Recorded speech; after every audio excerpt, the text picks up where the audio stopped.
From Kansas State University, this is Agriculture Today. Along with Eric Atkinson, I'm Jeff Wickman. Coming up, excerpts from a recent webinar by Professor and Head of Kansas State University's Department of Agricultural Economics, Alan Featherstone, regarding the process for calculating the landlord net income for property tax computations and just when agricultural landlord net income may begin to fall. As part of that extended discussion, he looks at three scenarios and the possible impacts of House Bill 2293, which was introduced but not acted upon in the last Kansas legislative session. And Eric visits with K-State horticultural entomologist Raymond Cloyd about how to control Japanese beetles, green June beetles, and squash bugs. It's all just ahead on Agriculture Today over the K-State Radio Network.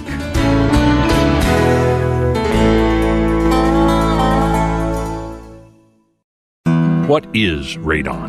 Home exposure to radon gas is the leading cause of lung cancer death in the United States for non-smokers. In Kansas, 1 in 4 homes will test at or above the EPA action level. The Surgeon General recommends all homes be tested and fixed if necessary. Visit kansasradonprogram.org for more information. Test, fix, save a life. This message brought to you by the Kansas Radon Program, the Kansas Association of Broadcasters, and this station.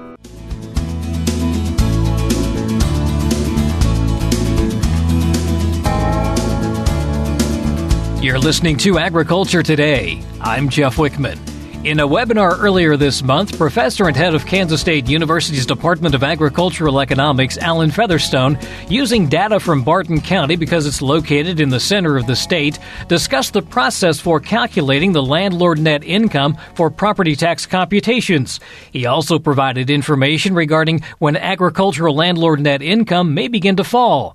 Featherstone says the frustration that agricultural landowners see is that the ability to pay rent decreases, but landlord net income from a property tax continues to increase.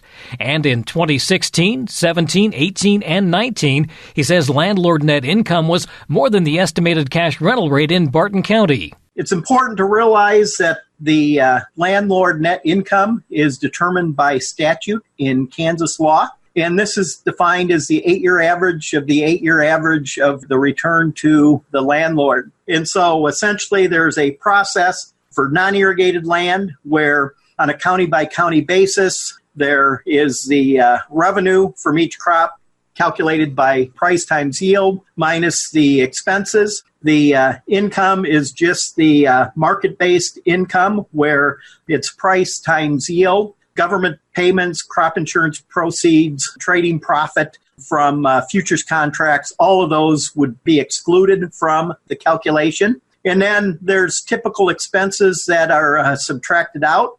The calculation then is averaged over 8 years, and it's an 8-year average of an 8-year average to essentially smooth some of the variability in yield. This landlord net income then is given to the Property Valuation Division. They capitalize this at the statute-defined capitalization rate, which is between 11 and 12%, and this is based on a 5-year average of farm credit interest rates. The process places a weight on the middle years of the process. And so the 2019 landlord net income uses the entire period of information from 2003 to 2017. And the midpoint right now is 2010. And so that is going to be the heaviest weight with regards to this. It's designed to have more of a smoothing effect on tax values. Certainly there's a goal to remove the variability of year-to-year changes. So the legislature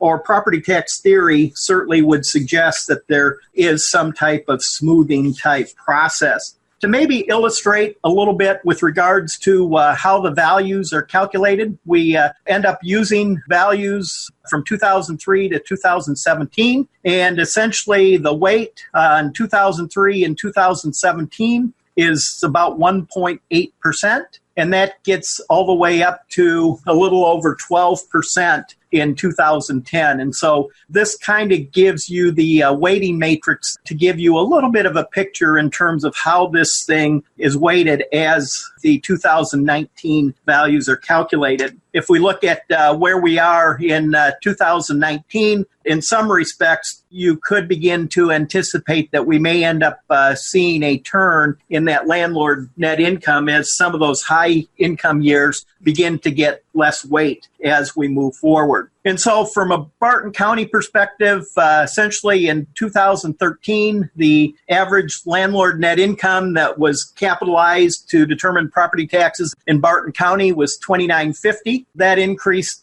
up to $4,655 in 2019. From 2013, it was a 10% change, an 11% change, a 10% change. And then in 16, 17, and 18, the percentages began to decrease. And from 2018 to 2019, essentially there was a 1.3% increase. Certainly, we are focusing on Barton County. But what I ended up doing is choosing a county from each of the other crop reporting districts just to give you what that average landlord net income is. And for non-irrigated land, each of the increased counties had an increase during this year. Barton last year had a 6%, Sumner 5%, Marshall about 15%, Anderson 6%, Butler 10%, Jewell 13%, Ford 11%, Greeley 6%, and Thomas 14%. If you look at the numbers from 18 to 19, you see much smaller increases, 1.3% for Barton, 0.2% for Sumner, about 10% for Marshall, 2% for Anderson, 4% from Butler, 7% from Jewell, 6% from Ford, 0.4% from Greeley, and Thomas 8.2%. And so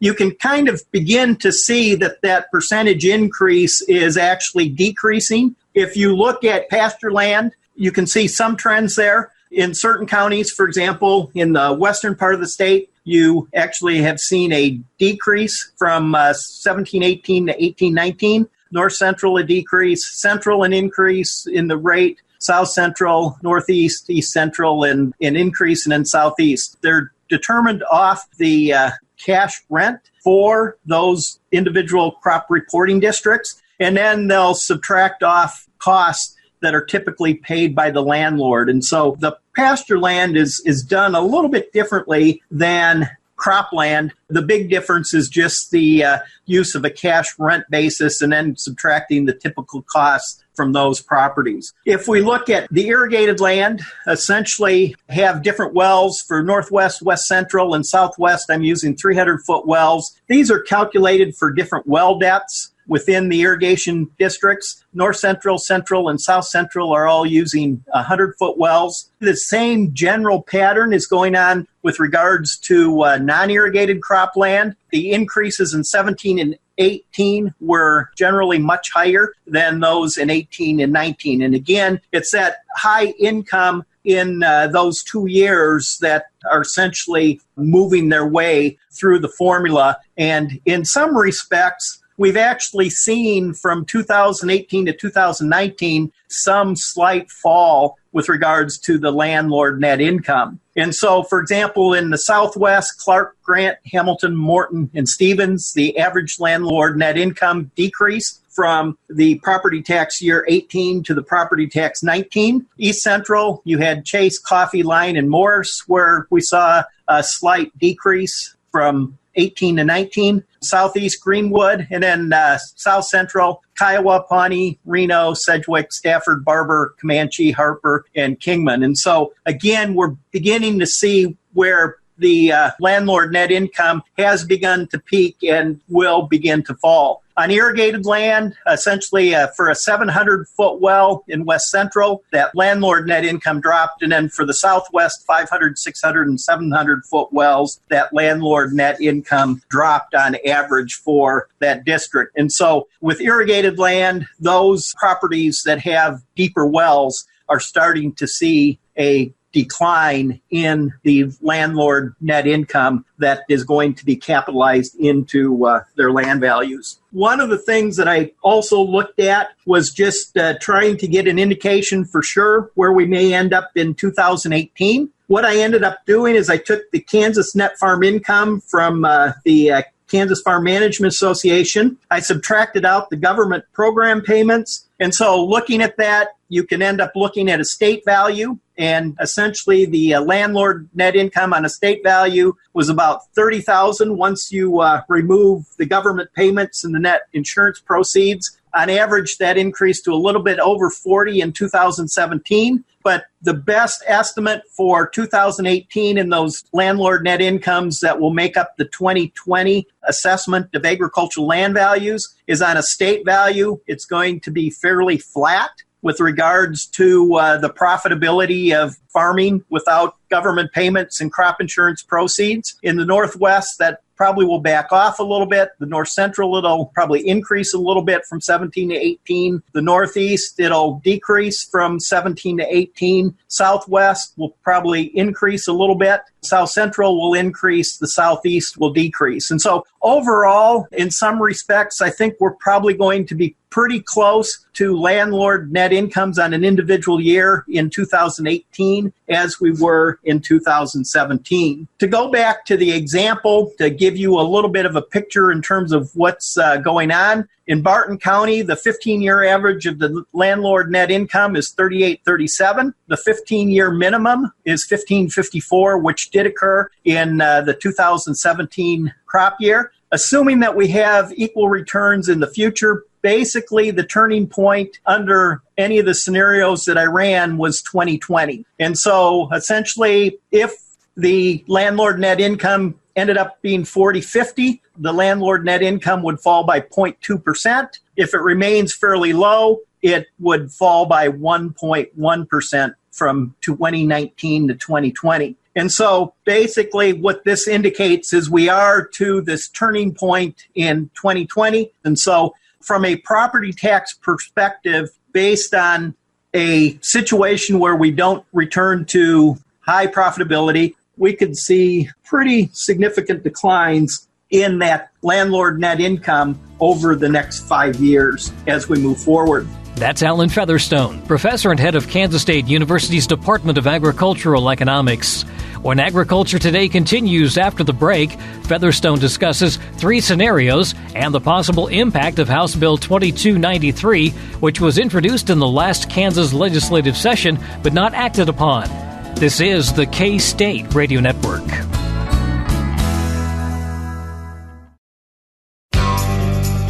Did you know every Kansas farmer feeds 128 plus people? Kansas farmers are hard workers, dependable, authentic, and sensitive. Not only do farmers put food on your table, but they put clothes on your back and fuel in your car. For more information about Kansas farmers, visit K-State Research and Extension online or stop by your local extension office. This message has been brought to you by the K-State Animal Sciences Leadership Academy participants.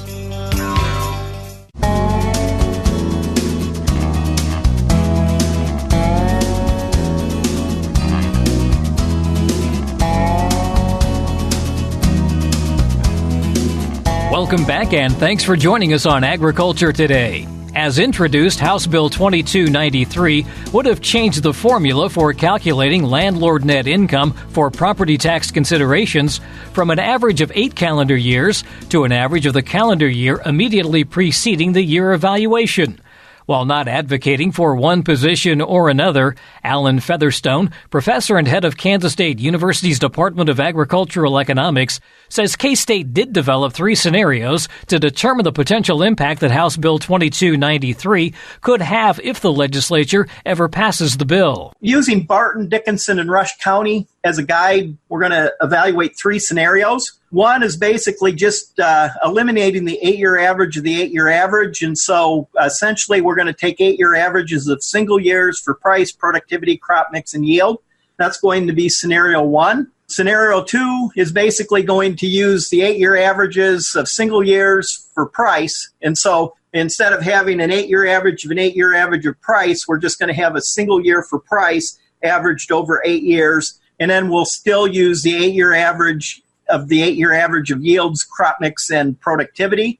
And then scenario 3 would be just shortening up that average from 5 years average of 5-year averages. Scenario 1, I think is the interpretation. But again, you can also read that it would be just the 1 year because it kind of takes out all the average. 2 and 3, we had done some work probably in the early 1990s where yield, because of the weather in Kansas and certain counties, can just be up and down from year to year. And so the idea of scenarios 2 and 3 was to try to smooth that yield such that property taxes are not going to be going up and down in a county just because of weather-related items. And so that's the main reason for scenarios 2 and 3. Scenario 3 basically shortens the time period so the adjustment is made more quickly. Scenario 2 basically is just saying, okay, let's adjust the price for market conditions, but let's try to take out some of that weather variability. I think in scenario 1, with the interpretation that we made, I think you will see some increases and decreases in property tax appraisal just due to weather scenarios. And maybe that's what the public and policymakers would prefer, but it does make it very difficult from a government budgeting perspective when that property tax jumps up and down due to weather conditions. And so essentially what we ended up doing is counterfactually looking at what would happen in these 3 counties, Barton, Dickinson, and Rush. And then we can end up seeing with regards to if we just have that 8-year average, one of the things you can see is there are places where there are some kinks in this. It would have increased a little bit more aggressively in 2009, especially in Dickinson and Barton County, less so in Rush County. Essentially, you would have had a higher increase faster. And then in 2017, there would have been a turning point. 2016 for Rush County, and looking at that in 2019, the property tax burden with regards to the LNI would be less for each of the counties than it is currently. However, there would have been years where there would have been more property tax being paid. And again, this is a political decision that policymakers end up making. We're not advocating in the department for one mechanism or another. We're just trying to give you an indication of what those might look like. Again, this is where we just use a price, single year price in the 8-year average, and then we continue to use the 8-year average, the yields, productivity, crop mix. And one of the things you'll end up seeing is there's much more smoothness in terms of when they move. And if smoothness is a property that's desired, scenario 2 might be favored over scenario 1. With regards to this, you'll end up seeing that with scenario 1 in 2019, we would be below the current level of taxation. Whereas in scenario 2, just adjusting the price, we still would not be below where we are from a property tax scenario. And then just looking at a 5-year average of the 5-year averages. And so essentially, this would be moving the 8-year average of the 8-year averages to a 5-year average of the 5-year averages. And again, you're going to have some smoothness. It would, in some respects, perhaps follow net farm income a little bit more than the current property valuation mechanism does. But again, it just gives a picture. And then this last one essentially shows the difference between scenario 1, scenario 2, scenario 3 for Barton County, just to allow you to kind of look at each of those scenarios with regards to where they may end up being. And so you can see that some are a little bit more smoother than others. Some end up turning down a little bit more quickly than others. But the key thing that I think property tax computations are trying to do is to look at the underlying inherent productivity and profitability of the land. And again, there's various ways to define that. Each of those methods could be implemented. And in some respects, if the legislature was going to seriously begin considering these, would probably want to do these for more counties across the state. But certainly these could be expanded both to irrigated and pasture land, looking at different mechanisms. And again, the key thing is this is a policy decision that the state of Kansas will make or choose not to make as they consider ag use land valuation. To maybe summarize real quick, Kansas real estate tax values on non-irrigated land are likely to begin to decrease in the next year. And so looking ahead, I think there's going to be a lot more on the non-irrigated than the 19 counties that see an actual decrease in the landlord net income. And so from a real estate appraisal perspective, I think we're to the point now where we're going to begin to see those LNIs begin to decrease. I think we're going to see the same type of thing on irrigated land. Certainly the profitability on non-irrigated and irrigated land, while it doesn't correspond 100%, there is a high correlation between those. And so you're likely to begin to see decreases also on more irrigated land LNIs when the calculations come out next year and the next 2, 3, 4 years following. On pasture, they're likely to be fairly stable. I think you're going to end up seeing continued increase in those.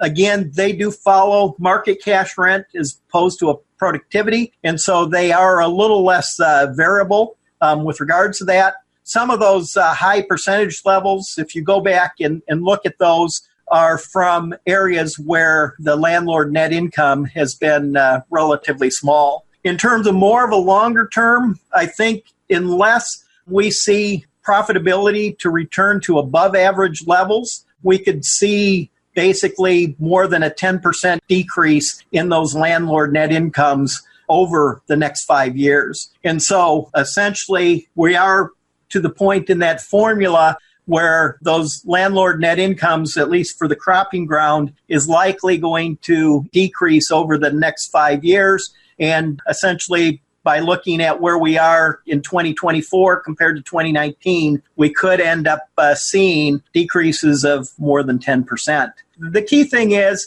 it is a policy decision that the state legislature will make with regards to how agricultural land will be valued. And I guess my plea is certainly the department would be willing to do some work to really understand how those things counterfactually would have worked in the past, such that as policy is made, at least it will be made from probably the best information we could provide to the legislature. So with that, there is kind of a silver lining there from an agricultural producer perspective, that those tax values on their appraisals will likely begin to turn in the next 2 or 3 years, and so there will likely be some relief. May not be what some of the taxing authorities, the school districts, or the other entities that rely on property tax of agricultural land would like, but again, that is how the formula works. But hopefully this helps to explain a little bit better where we are from a property tax appraisal perspective, a use value appraisal. It is a slow adjustment, and so once that thing begins to trend upwards, it stays that way for a number of years. Once it begins to trend downward, it tends to stay that way for a number of years, kind of a very smooth type process. But again, other states do it differently, where you will see property taxes increase much quicker, and then they'll decrease much quicker when the profitability is no longer there or is not there within the agricultural sector. But the process in Kansas has been a very slow adjustment process. And I know that makes it very difficult for producers when their incomes are falling and they see that property tax bill rising. But again, from an appraisal perspective, that is what the state legislature in Kansas has determined to be the method. That's Alan Featherstone, professor and head of Kansas State University's Department of Agricultural Economics. The Agricultural Net Income Situation for Property Tax Calculations webinar, recording, and slides can be found at agmanager.info. This is the K-State Radio Network.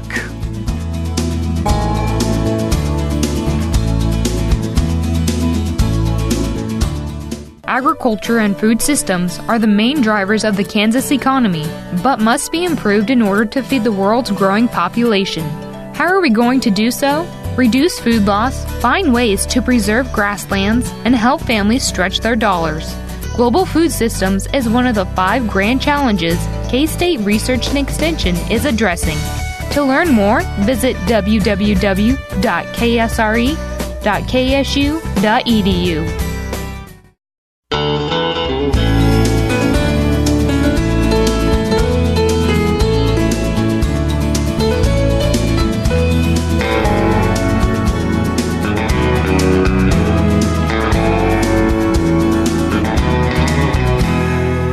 Welcome back, and thanks for joining us on Agriculture Today over the K-State Radio Network.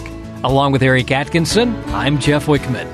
In today's agricultural news, development of a precision planting system offering producers the ability to plant large areas of acreage rapidly while maximizing yield per acre will be the goal of a research team at Kansas State University. Deere & Company has invested more than $300,000 in the project, Precision Planting System with Hydraulic Downforce Technology for Seed Placement Uniformity. It's headed by Associate Professor of Biological and Agricultural Engineering in the Carl R. Ice College of Engineering, A.J. Sharda, and co-investigator, Associate Professor of Agronomy, Ignacio Ciampiti. The project will be focusing on evaluation of a planting system control response to manage real-time seed spacing and depth uniformity during diverse field and operating conditions. The system's ability to rapidly and accurately control seed metering and liquid nutrient rate on each row unit during planting of both straight and curvilinear paths can greatly benefit seed spacing, plant growth, and population uniformity. Similarly, the individual row hydraulic downforce control system can optimally control and implement planter operation for accurate seed trench development and seeding depth. According to Ciampiti, improving understanding of the factors impacting early season plant-to-plant uniformity for both corn and soybean crops will advance integration of the right set of variable rate technologies with best management practices. Well, more farmers are installing high-efficiency lighting systems in barns and buildings. Rod Bain has more. Ag producers try to save cost when they can, and one recent consideration in that regard has been high-efficiency lighting systems. The biggest thing that has people kind of excited about lighting on farms these days is the way that LED lighting has grown and improved in terms of its performance and efficiency over the last few years, and folks are starting to wonder if that is a good option for them. And as Daniel Chokas of Penn State University Extension notes, there are some things farmers and ranchers must consider before installing these systems. There's the obvious of better vision, but also what do plants and animals need in regard to lighting? For example, on a dairy farm, it's possible to use lighting systems to do what they call long day lighting, or to basically simulate the response of the cows, then that actually allows them to produce a little more milk in the wintertime. The question then becomes, how efficient is the lighting source, which requires factoring in lumens and watts? You also have to consider how efficient is the luminaire light fixture, how efficiently that actually reflects and directs the light out to where it's needed. And perhaps most important, how rugged is the luminaire and overall lighting system? How easily can you maintain and clean, and how rugged is that luminaire and that system? Because conditions on a farm tend to be very aggressive. You have a lot of dust buildup, you have dirt and grime, you have corrosive chemicals in the air that can really wreak havoc with a light fixture that has not been properly designed and built. Farmers should also consider which lighting sources are used most on a farm. So one used several hours a day could be considered for an upgrade. But Chokas points out this may not even require replacing total fixtures and systems. For example, a screw-in compact fluorescent or a LED light can be used in that same socket. And that's probably one of the most common things to look for on a farm, is spots where you're using a lot of incandescent lights and can replace them with a compact fluorescent or an LED. One other consideration, some larger barns and buildings currently use high-intensity discharge lighting. These very bright 400, 600, even 1,000-watt light fixtures that, if they've been around a while, they're probably using an older style of light source that is not as efficient. And so you can look at possibly replacing those, or maybe replacing that entire fixture. I'm Rod Bain reporting for the U.S. Department of Agriculture in Washington, D.C. Garden City now has a new biodiesel facility. That's the focus of this week's Kansas Soybean Update from the Kansas Soybean Commission. Kevin Hirschner, Senior Vice President with Victory Renewables, is joining us. And Kevin, Victory Renewables just celebrated the opening of their new biodiesel blending facility in Garden City, Kansas. So this facility is going to bring biodiesel into the local market in southwest Kansas to support local diesel users being able to bring biodiesel in to their diesel supply.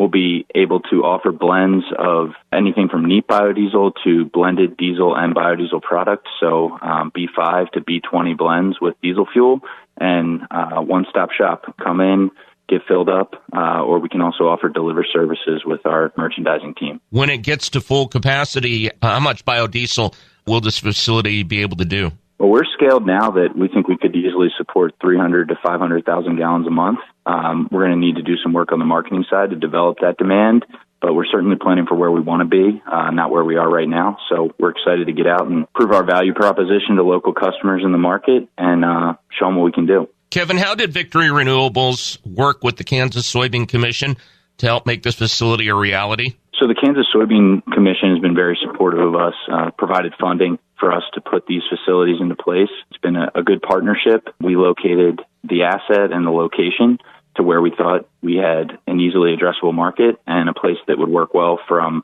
a supply perspective for bringing in soybean-based biodiesel, and also on a demand perspective. The Kansas diesel pool is very well sized, and the amount of demand around harvest season is something we really look to take advantage of and take those traditional diesel customers and show them the benefits of biodiesel. And it's very well timed with additional production capacity coming online in the state of Kansas for soybean-based biodiesel as well. And you just mentioned so many of the benefits for that Kansas soybean producer, but this is really very much a benefit to the Kansas economy. Oh, absolutely. It's a good story circularly that everybody's using fuel. I mean, there's fuel being burned to get those beans out of the field and other products, and also just, local transportation runs. We're going to be able to support that with competitive product that's cleaner, more efficient to compete for that diesel demand. And like you said, very, very supportive of the crop that's being grown, finding new demand for soybean oil and supporting crush economics in the process. Kevin, we appreciate your time. Thank you very much. Absolutely. Thank you, Greg. Have a great day. That's Kevin Hirschner, Senior Vice President with Victory Renewables, who joins us on the Kansas Soybean Update. It's brought to you by the Kansas Soybean Commission. And that's a look at today's agricultural news. This reminder to listen to the podcast version of Agriculture Today, visit agtoday.net, or using a podcast app on your mobile device, type in these search keywords, Agriculture Today, Kansas, and you'll find this program. Tap the subscribe button, and brand new episodes of Agriculture Today will automatically arrive on your device. Agriculture Today is back after the break. This is the K-State Radio Network.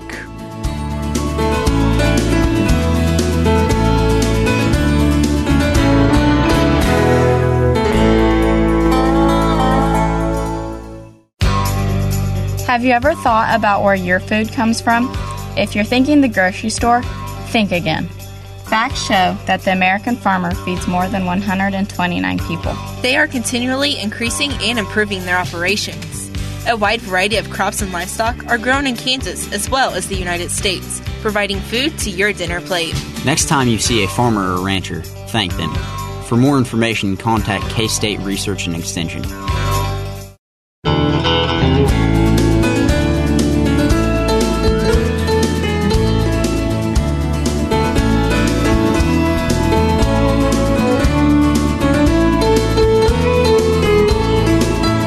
We're back now on this Agriculture Today, and across the way once more is horticultural entomologist Raymond Cloyd of K-State Research and Extension. He's in for our weekly K-State Horticulture segment. As you might imagine, now that we are right in the heart of summer, or nearly so, the insect world in lawn and garden is highly active right now. So we'll cover a host of pests that you homeowners, gardeners want to be aware of. Starting this time, Raymond, with Japanese beetles, and these are routinely showing up every summer, aren't they? They are. In fact, they're actually getting worse, and they're moving across the state. But Japanese beetle adults are out. They feed on a wide diversity of plants. Of course, the big one is roses. They'll feed on grapes. I've seen them recently on elms, alcova trees, but they are out and about feeding, causing their typical skeletonization damage. And so the question is, what do? Well, you can handpick them if you want, put them in some soapy water.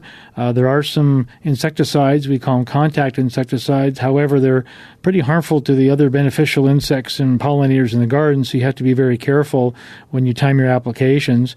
We don't recommend the Japanese beetle traps that are out there because they tend to lure more Japanese beetles than you'll ever see. So basically it boils down to like physical control, Eric, like hand picking or routine sprays. They'll be out for about 3 months, and basically they're out there mating, and then the females will lay eggs in the turf grass, and then of course the larval stage or grub becomes a turf grass pest. Yeah. So what do they look like, to be certain here? Okay, the Japanese beetle, and we'll talk about the green June beetle, is a metallic, coppery-colored insect beetle, and it has these white tufts of hairs in the back of its abdomen, and it's the only insect that has it. That's how you distinguish it from most other ones. Yeah, it's about a quarter inch in length, pretty much, and they feed in hordes. You can see them flying around sometimes, especially when it's a warm day. But you don't want to let them go along without responding fairly quickly because they can defoliate at a rapid clip. Oh, they can do. They're devastating on roses, especially when they're in bloom. That's one of their favorite hosts because the volatile is given off. So it definitely warrants some type of control mechanism. And unfortunately, we haven't really developed any selective soft materials. It still boils down to some of the pyrethroid-based insecticides like permethrin, cyfluthrin, and bifenthrin. And of course, we talk about how those are toxic to not only natural enemies, predators and parasites, but also some of the pollinators, honeybees and bumblebees out there too. Well, when you're selecting a product, again, check the label. Make sure it is, in fact, designed for Japanese beetle control. You mentioned another beetle, and while we're on the topic, talk about the green June beetle, which is also out there in fair numbers, you say. Yeah, the green June beetle is less of a pest than the Japanese beetle, but they're more noticeable. They're like tanks. They fly around in circles over turf grass. They run into people, but they're a dull green color. They're bigger. They're all over probably about a quarter of an inch, between a quarter and half an inch in length.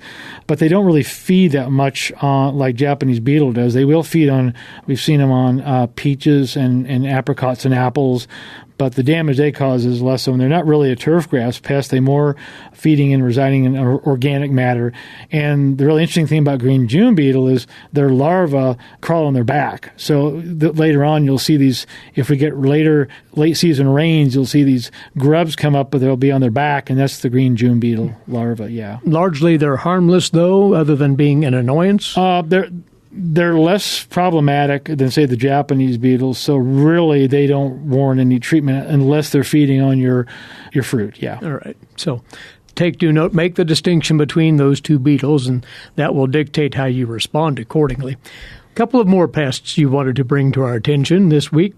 Squash bugs in vegetable gardens, presumably? Exactly. Zucchini, squash. We've already seen some eggs in the gardens. They overwinter as adults. All you do is look at the underside of the leaf and you see these red golden eggs. That's squash bug. And you can squash them if you want. Some people use some horticultural oil, which will suffocate them. But that is the weak link. The only issue is they're on leaf underside. And so you have to turn the leaves over and look for them, scout monitor to be sure what the populations are doing. And what about treatment alternatives against squash bugs then? Well, the adults are hard to control because of this waxy cuticle. The nymphs, you can use a sulfur oil, but again, they're on the leaf underside. So this is, and people ask me, why are they on the leaf underside? Well, insects are so small, they burn up in sunlight. And so that's why they're on the leaf underside, because if they were on the top side, they would get a permanent tan and they'd be dead. So that's why you see all the life stages under there, yeah. But at the very least, you can attempt to knock them off the underside with a water spray, anything of that ilk? Sometimes that doesn't work, Eric. We really recommend either squishing them or applying a horticultural oil 1%, because an oil will suffocate those eggs. Yeah. Okay, very good. But get on top of those with some haste likewise. And there's a spotted mite out there worth knowing about, you say? Yeah, right now, as we start getting warmer temperatures and the rain cuts down, it's going to be great for two-spotted spider mite. Two-spotted spider mite is our warm, hot season mite. It attacks many shrubs, euonymus, but also vegetables like tomato and beans, things like that. So as these temperatures increase, the moisture decreases, it's going to be great weather for two-spotted spider mite. And that's one where a forcible water spray is great. Of course, they're on the leaf undersides. Do it twice a week. That should reduce populations because they don't like the moisture. And then there's also some materials you can use to kill the mites directly, certain miticides or insecticides with miticidal activity. Oils will work. Insecticidal soaps will work also. Well, as folks can hear, there's more than plenty going on in the insect world out there right now. You'd, of course, remind people as well that K-State Research and Extension, Entomology, has a wealth of information for their use, including a new publication on scale control on ornamentals. Yeah, it just came out. It's called Scale Insect Pest. We just got the URL. We'll announce it in the newsletter. It took me about a half a year to develop it. It's got some images, a lot of images on the scales and the way to deal with them. Scales are insects that typically look like bumps on a log. They're not your typical insect, but they can be quite devastating. And especially this year, where Euonymus scale and others are out there, and we'll have some information probably in a future radio program talking about those. We will do that very thing. But for the here and now, look into that resource as well as the other resources that you can find online at entomology.ksu.edu. Click on the Extension tab to take you to all of that. And Raymond, thanks so much for coming over once again. Enjoy it. Look forward to the next visit, Eric. He's Raymond Cloyd, horticultural entomologist with K-State Research and Extension, on this week's Horticulture segment. And with that, our time is away for today. As always, thanks to you for being along with us. Please rejoin us right here this same time tomorrow. Meantime, and for Jeff Wickman, Eric Atkinson here for Agriculture Today. This is the K-State Radio Network.